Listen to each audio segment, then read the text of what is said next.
and I'm a founder of this startup called tripBuddy.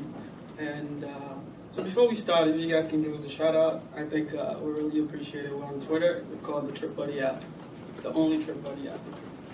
So basically, what is tripBuddy, right? So tripBuddy is a ride-sharing platform primarily targeted at college campuses to help people who do not have cars connect with those who have cars, right? So the main reason why I built tripBuddy was I came to the United States in 2007 to go to college. I came from Ghana, and one of the problems I had was that I did not have a car, right? And I went to school at Fitchburg State, but I often walked to places like Walmart, Market Basket, Stop and Shop. But what I found was common was that I would see people from my college campus who were also there, right? There wasn't a platform back then for me to connect with them. And I wished, I would see them over there, but I was this shy kid from Africa who did not even want to talk to anybody. I wish there was a platform for me to connect with them. Fast forward, it didn't exist. So I came back to college in 2014 to do my master's. And I did see that the problem was still there. I still saw that people were walking. This time I'm fortunate enough.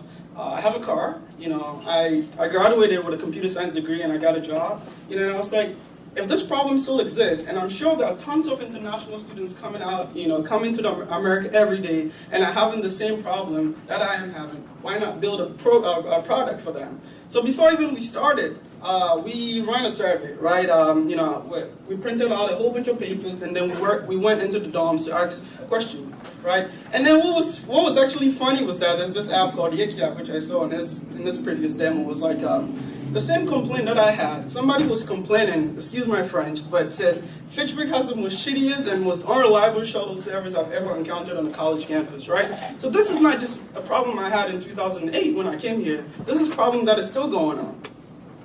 So, and then another thing that I can see is that if anyone is heading to North Shore area can give me a ride, I'll give you gas money, right? So this is what's going on, right? People need rides, and some people have cars, but that's not a good platform for them to connect to each other. And also you can think, yeah, sure, Uber's there, but the price of Uber from campus to Boston is about, I go to school at Fitchburg State, so the price from Uber, for Uber will probably be around $60 or $80. And anybody who knows college students, we're pretty broke, right? We're very, very broke, and we don't have that money. So again, this is the same sentiment that a whole bunch of college students are expressing. And then this is the kind of thing we did, right? We just went dorm to dorm, the old-fashioned way. Matter of fact, the story was that I actually wrote an app to collect data because I'm a programmer. But then I found that didn't work, so we actually went the old-fashioned way and just printed out and then just went to dorms and then asked a whole bunch of questions. And these were the kind of results that we saw. And it was like, why not? Just build an app for it.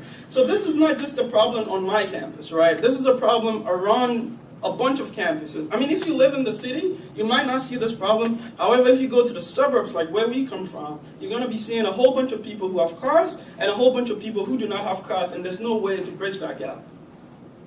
And basically the way tripBuddy works is that you go in with your college email, and then you either post a ride or you search for a ride. Once you find a ride, you tag along, and then the driver gets the tag along request.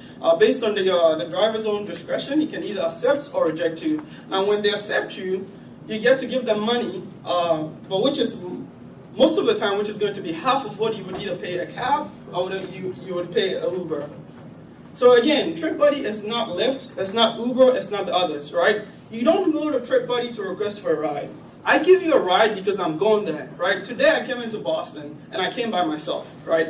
I could have used tripBuddy and said, I'm going to Boston in 40 minutes. Who else is on campus who's interested in coming with me, right? So that is where we draw the line. We are not the other ride sharing service. So you get a ride because somebody's already going there. You can only use it you can only use it if you're on campus. And your friends can monitor your trip in real time, which we call them trip angels. So let's say if I start a trip and I'm worried that the driver might be sketchy, I will just simply have my parents be my trip angels whilst the trip is in progress. You can find us in the App Store. If you know anybody who's in college, you can tell them about it, to download it. I think we'll really appreciate it. All right, so this is actually a new design that we did based on the feedback that we got from campus. So as you can see trips. And let's say if I'm interested in going to Boston, that's easy. You just tap on the first row, and then you fill in your details. You tell us where you're going, where you're leaving from. you tell us when you're leaving, and then you pick how many seats you have available, and then TripBuddy will do the magic, right? Another thing that we have in the app is called brands, a way to encourage people to actually go to places, right? So let's say we have a partnership with Panera, whereby if you create a trip to Panera and you bring 3 other students with you, you get 10% off, right? You're getting 10% off of a meal that you're about to eat, and 3 people are gonna pay you for your ride that you're gonna go, regardless of whether they ate or not. So we think this is really awesome. And if you guys have any questions, feel free and let me know.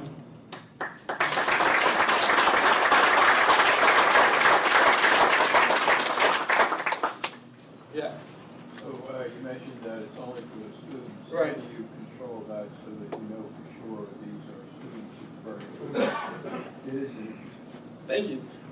Yeah, thanks for the question. So really, the only way we do that is we use your college email, right? Only college students have the EDU account. And also, to be a driver, we let you create trips. However, in order to start collecting money, you need to come to us, show us your student ID, show us all the other stuff, and then you're good to go. However, if you do not have an EDU account, you're not getting it in the first place.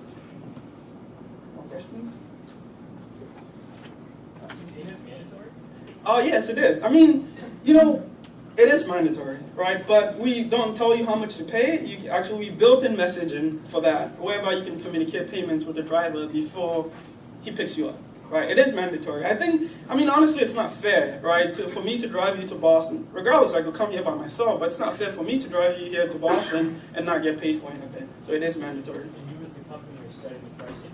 We are not setting the price, and we'll leave it up to you guys, and then we take a little cut out of it. Yeah. Right there.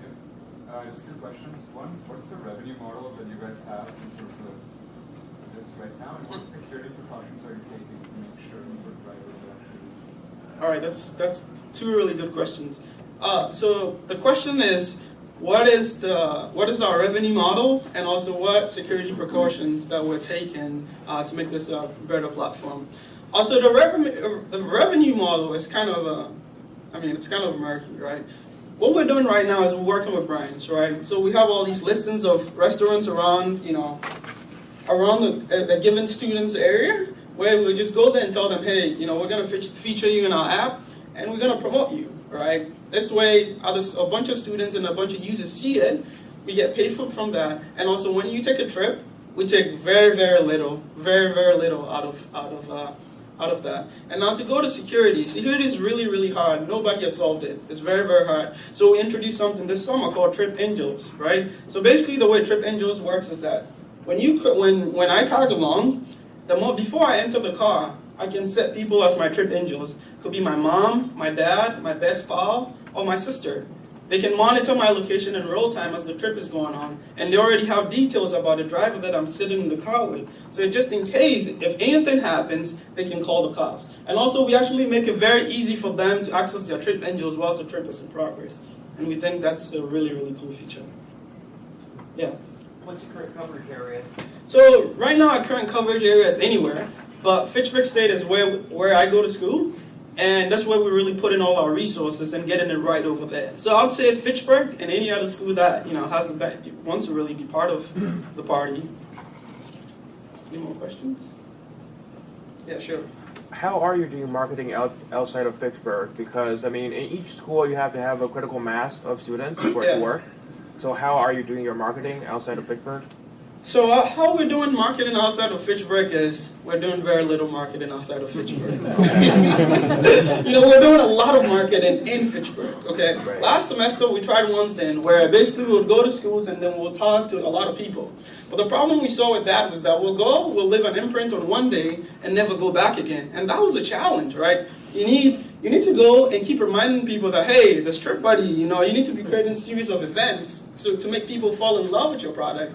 And we just felt it just makes sense to kind of do it at Fitchburg State, since that's where we live and that's where I kind of go to school, and then have it snowball. So that's where we are right now. Yeah, sure. So if you're actually in the city, Yeah. and you go to BU, like people are in Emerson, right Yeah. down the street, are you able to attract those same people, or is it just in your own school? So you can, if you are based on location, yeah, you can. Yeah, we can. We'll actually let you from Emerson, and B, we can let you do that. And I just want to say also, I spent half of my college driving around international students, so I think this is actually a useful thing in a lot of areas. So. All right, thank you. I really appreciate it. One more question. I think I saw a hand over there. Is there going to be any promotions or reward systems to attract user acquisition new users, or also to retain drivers to make them keep driving? So the incentive is, right now the only thing that we figured out is the partnership with the branch, where we kind of ask students, you can see in the previous slide, we ask students where the places they go to, and then we actually go to those places and actually tell them that, hey, there's a bunch of students who like coming here, how about incentivizing them to come here? So really that's what we're doing in terms of that front. And I think that would do it.